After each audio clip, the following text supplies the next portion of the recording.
এখন একজন নারীকে এইভাবে ধর্ষণ করা সম্ভব?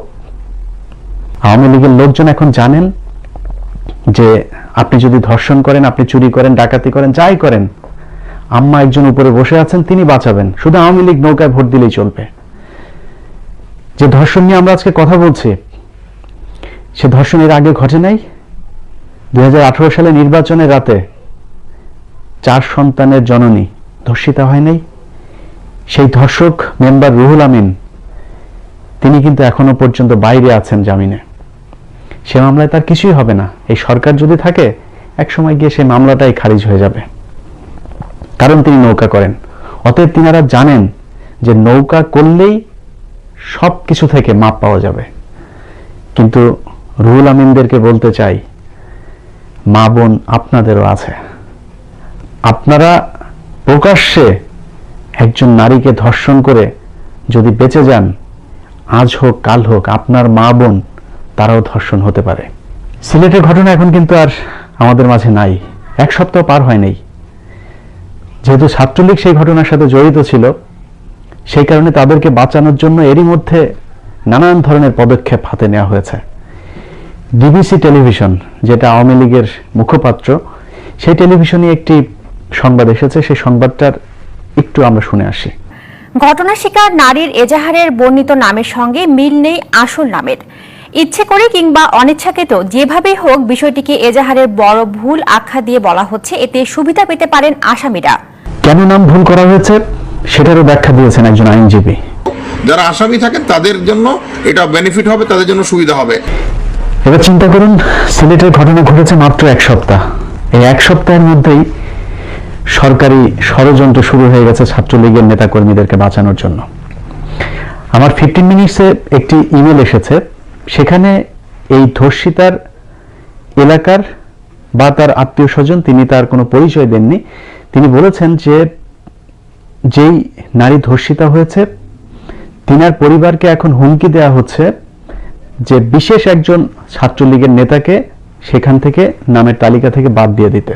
যদি দেয়া না হয় তাহলে সেই ধর্ষিতা নারীর ছবি তারা ফেসবুকে প্রকাশ করবেন।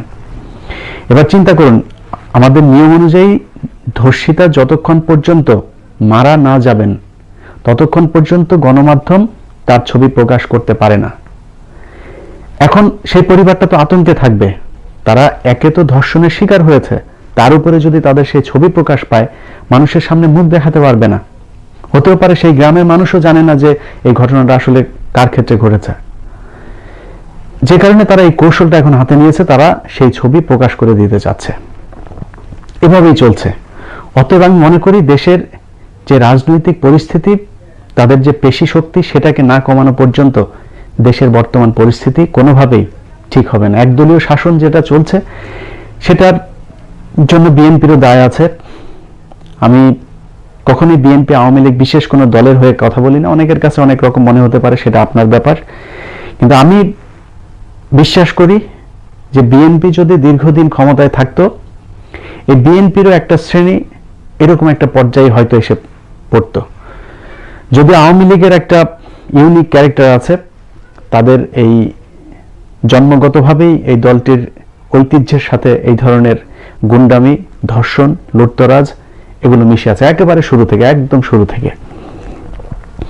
তো বিএনপি হয়তো কাছাকাছি একটা জায়গায় আসতো, যখন দেখতো যে আমার সামনে ভোট নাই, আমার সামনে ক্ষমতা যাওয়ার কোনো চান্স নাই, যা ইচ্ছা তাই করতে পারছি, শুধু দল ঠিক রাখলেই হচ্ছে, তখন তারা এরকমই করত। তো যে কারণে বিএনপির আওয়ামী লীগকে এই জায়গায় আসতে দেওয়ার সুযোগ দেওয়া ঠিক হয়নি। আজকে যদি দেশের ক্ষমতার পরিবর্তন হয়, তাহলে বেনিফিশিয়ারি বিএনপি হবে, জামাত হবে। অতএব যারা রাজনৈতিক বেনিফিশিয়ারি দলে আছেন, তাদেরকে ঝুঁকি নিতে হবে জনগণের বিপদের সময়। আপনারা যদি এখন মনে করেন যে আমার জীবনের ভয় আছে, আমি মিছিলে গেলে গুলি খাবো, এই জন্যই তো আপনি রাজনীতি করেন, কারণ আপনাকে ঝুঁকি নিয়েই ওই জায়গাটায় যেতে হয়। এই জন্যই আপনি প্রতি 5 বছর পর পর লুটপাট করার সুযোগ পান, মানুষের ভোট চুরি করার সুযোগ পান, মানুষের গম চাল এগুলো চুরি করার সুযোগ পান। সো আপনাকে সেই ঝুঁকি নিতে হবে রাজনীতিবিদ হিসাবে। আজ থেকে 1.5 মাস আগে খুব আশ্চর্য হয়েছে, আমি মনে করছিলাম ওই ঘটনাটা নিয়ে বিএনপির মধ্যে ব্যাপক একটা উত্তেজনা তৈরি হবে। কানাডা প্রবাসী সাইফুজ্জামান সাগর, তিনার একটি অনুষ্ঠান ফেস দ্য পিপল, সেই অনুষ্ঠানে মৃণাল কান্তি এবং নীলুফার চৌধুরী মনি তিনি এসেছিলেন। সেই অনুষ্ঠানের মধ্যে একেবারে লাইভে মৃণাল কান্তি, তিনার সম্পর্কে আপনারা নিশ্চয়ই জানেন, আওয়ামী লীগের সভানেত্রী শেখ হাসিনার এক সময়ের ব্যক্তিগত সহকারী জনাব মতিউর রহমান রেন্টু, তিনার আমার ফাঁসি চাই রহমান রহিম। প্রিয় দর্শক, আজকে কি নিয়ে কথা বলবো সেটা জানেন, সারা দেশের আলোচিত যে ঘটনা, আমাদের স্বরাষ্ট্রমন্ত্রী বলেছেন যেটা নিয়ে এত আলোচনার কি আছে, পৃথিবীতে ধর্ষণ হয় না এমন কোন দেশ কি আছে নাকি? আসলেই নাই, সব দেশেই ধর্ষণ হচ্ছে কম বা বেশি। কিন্তু আজকে নোয়াখালীর যে ভিডিও চিত্র আপনারা সোশ্যাল মিডিয়াতে দেখেছেন, আপনি ছাত্রলীগ করেন, আওয়ামী লীগ করেন, যুবলীগ করেন, যাই করেন, আপনার যদি খারাপ না লেগে থাকে তাহলে আপনি মানুষ না। জোর করে গলা টিপে দেশের অবস্থা ভালো আছে সেটা সবসময় মানিয়ে রাখা যায় না, এটার একটা বিস্ফোরণ আছে। এই ঘটনাটা শুনলাম 1 মাস আগের ঘটনা। সে এলাকায় কি কোনো সাংবাদিক নাই? টেলিভিশন, পত্রিকা, লাভ কি থেকে? আজকে যখন ফেসবুকে এসেছে তখন সবাই জানলাম 1 মাস পরে। এই বিভৎস ভিডিও চিত্র যারা ধারণ করেছে তারা কিন্তু সবাই ওই দলেরই লোক, ওই দলের বাইরে কিন্তু কাউকে নিয়ে যায়নি। তারা জেনেই যেটা করেছে সেটার আমি উল্লেখ করলাম না, আপনারা ভিডিওতে নিশ্চয়ই দেখেছেন। তারা এমনিতেই সাহস পেল যে এই ঘটনার মূল হোতা সেই দেলোয়ার বাহিনীর প্রধান দেলোয়ার, তার ফেসবুকের যে প্রোফাইল সেখানে গেলে আপনারা দেখবেন সে কোন দলের সমর্থক। স্থানীয় যে এমপি আছে সে এমপির লোকেদের সাথে তার ফুলের শুভেচ্ছা দেওয়ার একটি ছবিও এখন ফেসবুকে ভাইরাল হয়েছে। অর্থাৎ তাদের সাথে এই দেলোয়ারের অত্যন্ত ভালো সম্পর্ক। এটা বিশ্বাস করার দরকার নাই, আপনি নিজের এলাকার কথা চিন্তা করুন। আমি আমার এলাকার কথা বলি, সেই প্রত্যন্ত চুয়াডাঙ্গা, আমরা সেই গ্রামে থেকেছি দীর্ঘ সময়। আমার মা একজন শিক্ষিকা ছিলেন, অনেক আগেই তিনি চাকরি ছেড়ে দিয়েছিলেন সংসারের নানান ঝামেলায়, কিন্তু তিনার অভ্যাস ছিল গ্রামের মানুষকে পড়াশোনা করানো, ধর্মীয় বিভিন্ন বিষয়ে মহিলাদেরকে তিনি শিক্ষা দিতেন। প্রতি বৃহস্পতিবারে আমাদের বাড়িতে একটা দোয়া মাহফিল হতো, সেটা আল্লাহর বেশ কিছু নামকে একটা নির্দিষ্ট বার সেটা স্মরণ করা হতো। তো মহিলাদের সেই অনুষ্ঠানটা আমার মা, আমরা যখন ঢাকাতে চলে আসি তখন ওই দোয়ার যে অনুষ্ঠান সেটা অন্য একজনের বাড়িতে এখন হয়। তাদের বাড়িতে গিয়ে আমাদের গ্রামের আওয়ামী লীগের নেতা গিয়ে তাদের বাড়িতে হুমকি দিয়েছে এই দোয়ার অনুষ্ঠান আর করা যাবে না। ইসলামের কোনো কথা যদি কোথাও হয় সেটাই আওয়ামী লীগের গায়ে লাগে, কারণ ওইটাই তাদের বিরুদ্ধে যায়। আওয়ামী লীগ আর ইসলাম এখন সরাসরি সাংঘর্ষিক একটা ব্যাপার।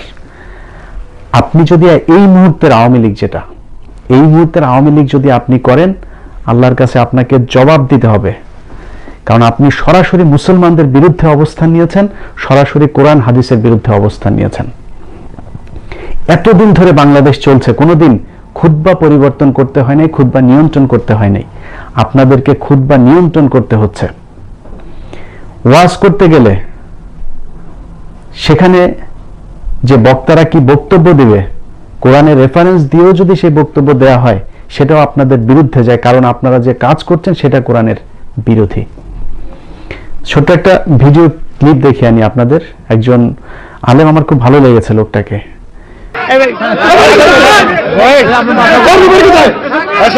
আপনারা কি বলেন? কোরআনের ময়দানে আপনারা শুনতে রাজি আছেন তো? কোরআনের হক করে শুনতে রাজি? হাজারো কথিত আলেম যারা তারা 10 টাকা 20 টাকা 50 টাকার জন্য মসজিদের ভেতরে আওয়ামী লীগের নারী নেত্রীকে ঢুকিয়ে চেয়ারের উপর বসিয়ে তারপর ইমাম সাহেব নিজে ফ্লোরে বসে আছে, নিশ্চয়ই আপনারা দেখেছেন। 100 টাকা হাদিয়ার জন্য শেখ মুজিবের ছবি মসজিদের ভেতরে টানিয়ে তারপরে মিলাদ পড়ার ব্যবস্থা করে দিয়েছেন। এইসব কথিত আলেমের ভিড়ে একজন সাহসী মানুষ পেয়েছি।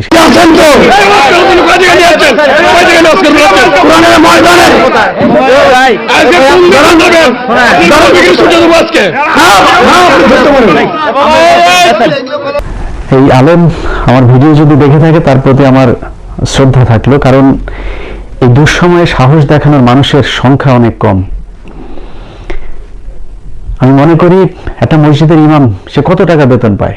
আপনি ঢাকাতে গিয়ে যদি বাসের হেল্পার হন, রিক্সা চালান, অটো রিক্সা চালান, এর চেয়ে বেশি টাকা ইনকাম হবে। অন্তত আল্লাহর কাছে আপনাকে জবাব দিতে হবে না যে আমি আল্লাহর কোরআনের বিরুদ্ধে কাজ করেছি, এই জবাবটা আপনাদেরকে দিতে হবে না। প্রতিটা মসজিদের ইমাম সাহেবের জেহাদ করা দরকার নাই। আপনি যদি মনে হয় যে তাদের সাথে আপনি পারবেন না, আপনি ভয় পাচ্ছেন কথা বলতে, আস্তে করে চাকরিটা ছেড়ে দিয়ে চলে আসেন। ইনশাল্লাহ আল্লাহ রিজিক একদিক থেকে না একদিক থেকে আপনাকে চালিয়ে নিয়েই যাবে। তো আওয়ামী লীগের লোকজন আজকে স্কুলের কমিটি, বাজারের কমিটি, এসবের পাশাপাশি মসজিদের কমিটির সভাপতিও তারা এখন হতে শুরু করেছে।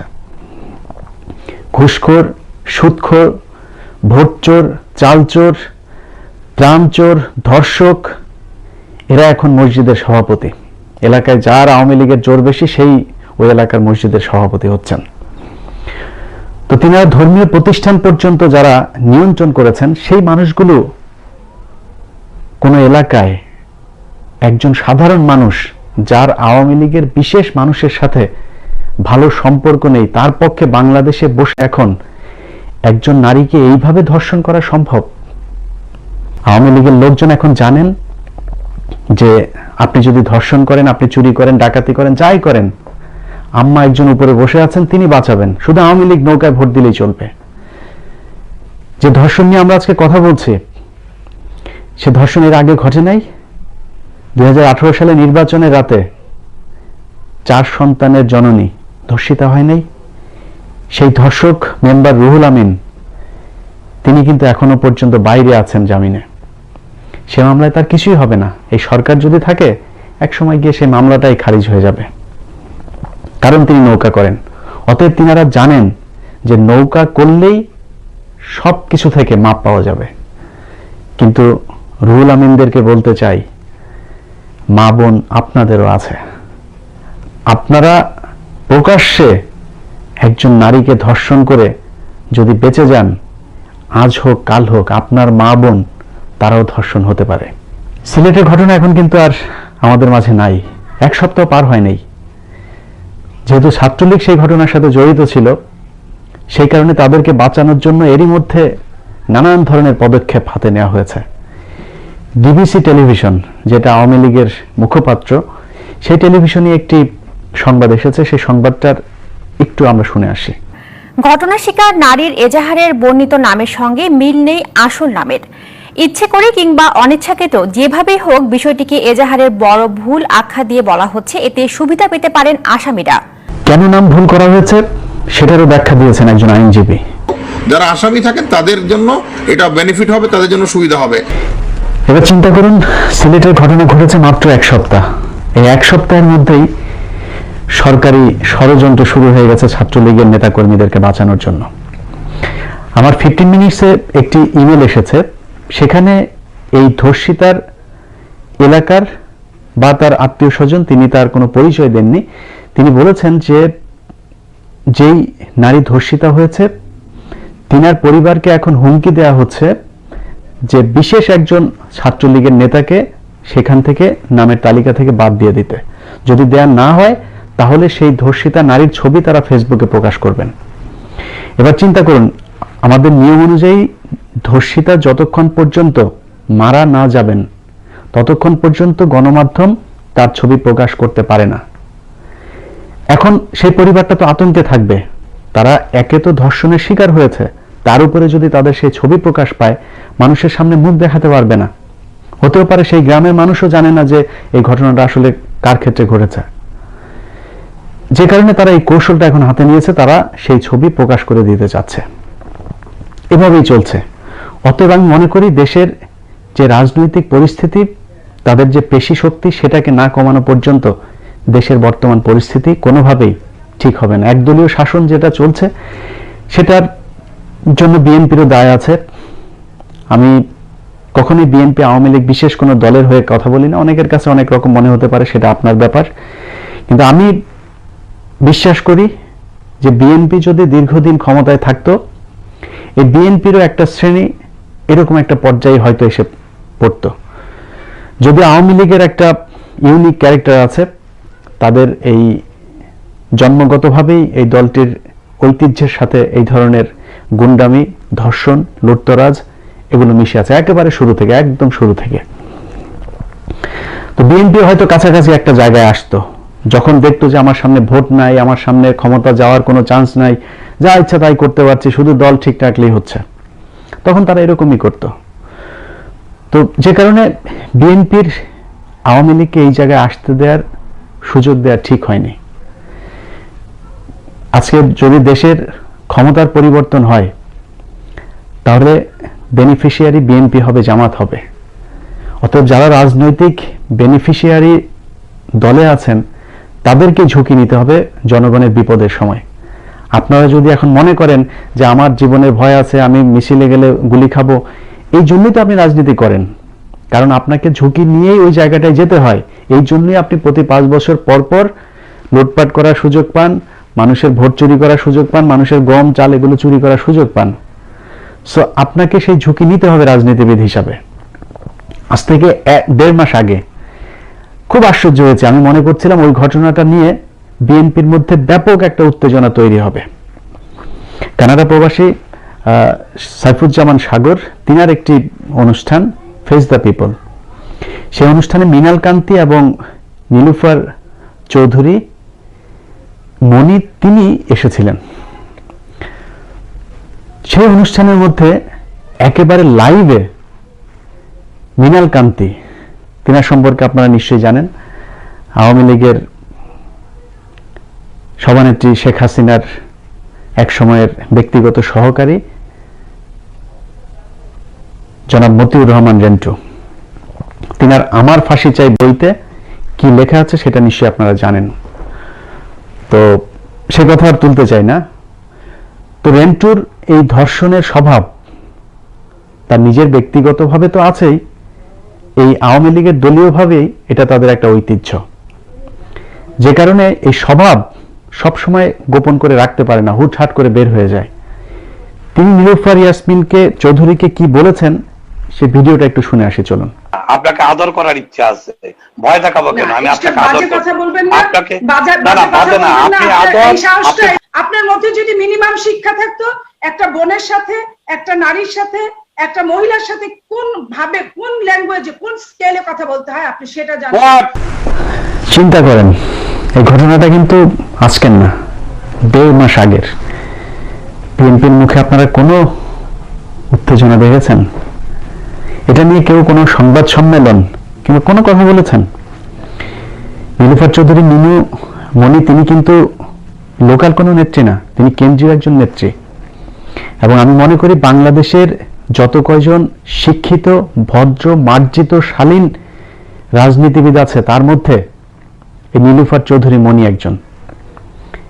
এরা কিন্তু ওই পাপিয়াদের সাথে খাট কাঁপানো যে অপু উকিল আছে, তাদের মতো এরকম মাফিয়া না, অশিক্ষিত মূর্খের মতো রাজনীতি করে না, তারা পড়াশোনা করে তারপরে রাজনীতি করে। এরকম একজন নেত্রী, তার সম্মানের কোনো দাম নাই আপনাদের কাছে? আরে ভাই, যদি আপনি মনে করেন যে আপনি আপনার দলের মানুষের সম্মান রক্ষা করতে না পারেন, তাহলে অবসর নেন, বলেন যে রাজনৈতিক দল হিসেবে বিএনপি আর কিছু নাই। কেন খামাখা লক্ষ লক্ষ ছাত্র দল, যুব দল,